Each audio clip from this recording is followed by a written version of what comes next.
Lewis. How are you? I'm good, man. So let's do a little interview. Um, Remind me again when we started working together. When did we start working together? I believe it was about late September, maybe October last year. Yeah. Okay. So it's been what, 6 months. Why don't you give everyone a bit of background on who you are, where you come from, what you were doing before you started working with me? Sure. So I'm Joshua. I'm based in Singapore. Prior to working in this financial space itself, I was actually running my own outbound agency, and then I have been doing that for about 2 years, right? And I'm from Singapore, so it's a bit different from the typical marketing agencies as well as investment bankers that you would find on Money Twitter, for example. So how I got into here was I was trying to find the leverage version of outbound, right?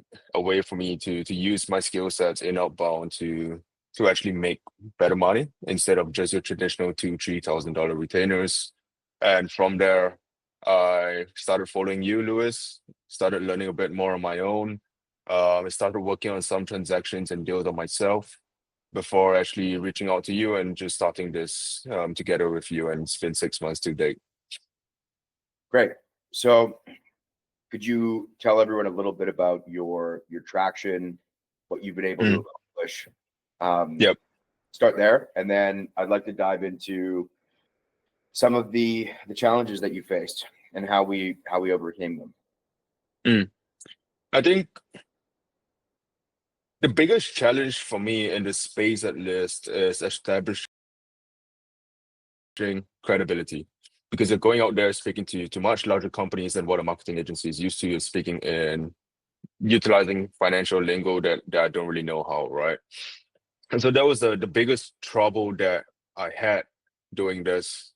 And I think the one advice that you gave me, Lewis, that really helped me was going out there and finding my own advisors, guiding me on how to actually source for them. Who should I be looking out for? How do I position myself to the advisors themselves? How do I get them to trust and believe in me? I think that has been the biggest learning point for me and the greatest ROI I could possibly ask for. Because right now, what has happened is I have about 5 different advisors, all investment bankers based in the United States, based in India, based in Philippines, Singapore, Malaysia, and they all specialize in their own specific skill sets. So I have advisors that strictly focus on equity. I have advisors that strictly focus on debt, and advisors that focus on M&A. And I have very high level advisors as well that run their own PE firms that, guide different family offices, helps to place the fund managers as well. And so it's having these advisors has been very useful for me, because when I jump on calls, when I require the credibility from them, they're more than willing to help me with it. When I require help on different transactions, they're able to come in and give me their insight on how they would run it, as well as giving me access to their relationships as well. So what has been going on in the last 3 to 4 months is I've been running a few transactions of my own on the equity side of things. And I've also had advisors that have come to me and asked me to partner up with them to work on different transactions. So right now, I'm actually working on 2 M&A transactions for him, working on actually one of the largest Japanese chains in Asia, and I'm helping him to source for buyers for that. I'm also working on several from the United States. And we actually just came back from Vietnam. We actually did a due diligence trip to Vietnam, fully paid by the company, for us to go down, visit them, do our due diligence on them, visit the factories, and actually sign the deal. And so that has more or less been the traction that I've been getting in the last few months. I think you mentioned something very key there. You and I worked together to find your advisory board. I'd say that's one thing that people struggle with a lot, because it's the first thing that we do, right? So could you talk about how you approached that process and what you did to find the folks that you put onto your team? So I ran a LinkedIn campaign as well as a cold email campaign. I was really just looking for boutique investment bankers in Asia, specifically in Singapore, because that's where I'm located. And in Singapore, really the financial hub is Singapore itself, right? So I did a search on Sales Navigator. I was trying to find any specialist in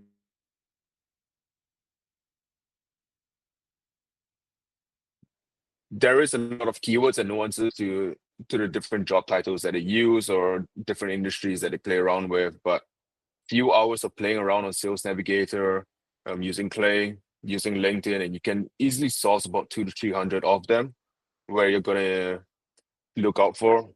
And from there, I just did a LinkedIn campaign as well as a omni-channel campaign via cold email. And so I got a few investment bankers that replied to me, and those that were in Singapore.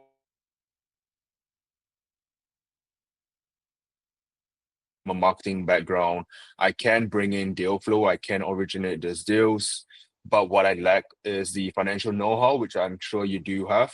And so would it be possible for us to work together, right?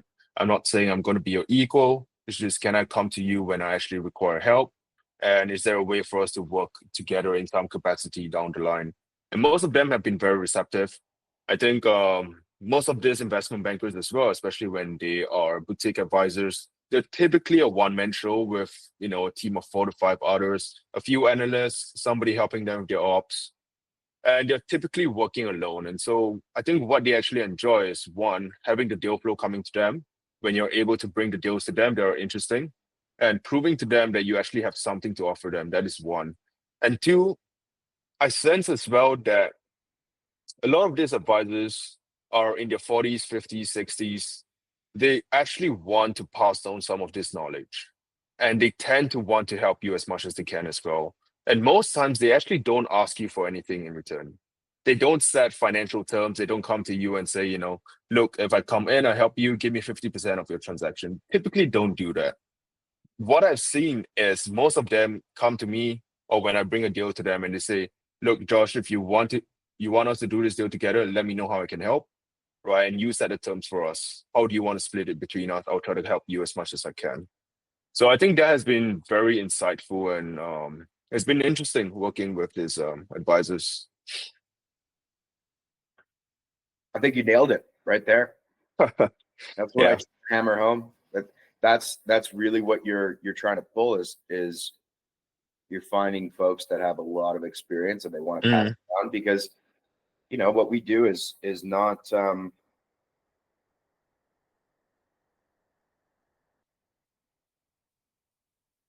it's not the norm. Yeah. It's not the norm. And what I found is oftentimes these guys, their families aren't really interested in what they do either. They just know where the money comes from. But like, so he's always been incredibly willing to pass knowledge and so okay, you put the advisors together, you're working on transactions right now. Could you tell me a little bit about how you approach finding deals, how you approach sales? So there are a few ways that I'm sourcing deals right now, but it is still very reliant on outbound. I think I'm thankful as well because I'm playing in a space where there is really no other competition, right? Because I'm in the Asian markets. That's where I want to be focused on. For the whole time across my career in the last 3 years, I've been very focused on the North American market. And I realized how stupid that was. And I think, Lewis, this was something I spoke to you about as well, that I should be playing in a space where I know very well, which is back home in Asia. And so I've done a lot of outreach to companies in Asia, very specifically in emerging markets, right? So I've gotten very good traction in countries like Malaysia, Thailand, Vietnam, India, mostly countries that people would typically stay away from. I actually try to go into these countries itself. So I do quite a bit of outreach to these companies. I'm going to stop you right there. Yeah. Because you did exactly what I told you to do, and everyone fucking doesn't listen. I say, go get your fucking advisors. They tell you what to go after, what spaces, industries, and regions to go after, and then you focus. Be aligned with your focus as well, like with what you. Yeah, So I mean, it makes sense as well. Yeah, because all my advisors go all the way to fucking the States to do transactions. It just doesn't make sense. So I've been very focused regionally, just very heavy on outbound, and easily I'm speaking to about 15 to 20 companies a week, easily. It's gotten to a point where, in December, January, it was too much calls that I was getting on. It was 30, 40 different companies a week. It was just calls up to calls up to calls every day. Then now I had to tighten up my qualification as well, right? So if you're not raising, for example, 5 million and up, please don't jump on this call. Don't waste our time. If you do not want to pay anything as a retainer or as an upfront, please do not waste our time as well, right? And so I sent out this pre-call sequences, resources, and qualification criteria for them before they actually jump on a call, so that I know that at least when we're speaking, we're saving everyone's time. And typically how the sales process works is the first call, at least, I take about 20 to 30 minutes. I just qualify them on a very high level overview. So where are they at from a revenue perspective, financial perspective? What are they doing? How much are they looking to raise? Why are they raising now? How are they going to deploy these funds? And I go to a bit more granular details on their profitability, their EBITDA margins, their financials, to see whether it makes sense. And from there, I typically just schedule a second and third call. And what I tend to do as well is I tend to bring in my advisors to the calls themselves as well. And the reason for that is because if I take the example of debt transactions, right?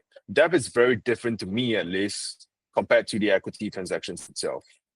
Debt requires a nuanced understanding of the financials, understanding the balance sheets, and how to actually position them from a financial standpoint. It's very structured, it's very financially heavy. And so I require the advisors that understand financials to actually join me on this calls to actually close these transactions with me. So on a very summarized version, that is what my approach to outbound as well as my approach to sales is. Got it. So do you have any advice for people considering joining the group, working with me? I would say go for it. Truthfully, the one piece of advice they've given me, Louis, that has really helped me was getting the advisory board in place. That itself, the way that we executed it, just pays for everything. Yeah. And I would say moving fast is the other, right? I don't think you should spend a lot of time on the planning stage. I do think that you have to break a few things, a few systems, try a few things, jump on a few calls, embarrass yourself when people ask you about financials to actually learn. And I think that is the fastest way that you can actually grow in this space. Good, man. Yeah. I appreciate you doing this. No worries. Best. Let's sync up this week, and whatever I can do to help you, let me know, okay? Of course. Thanks, Louis. All right, sir. Thank you. Thank you. Bye-bye. Bye.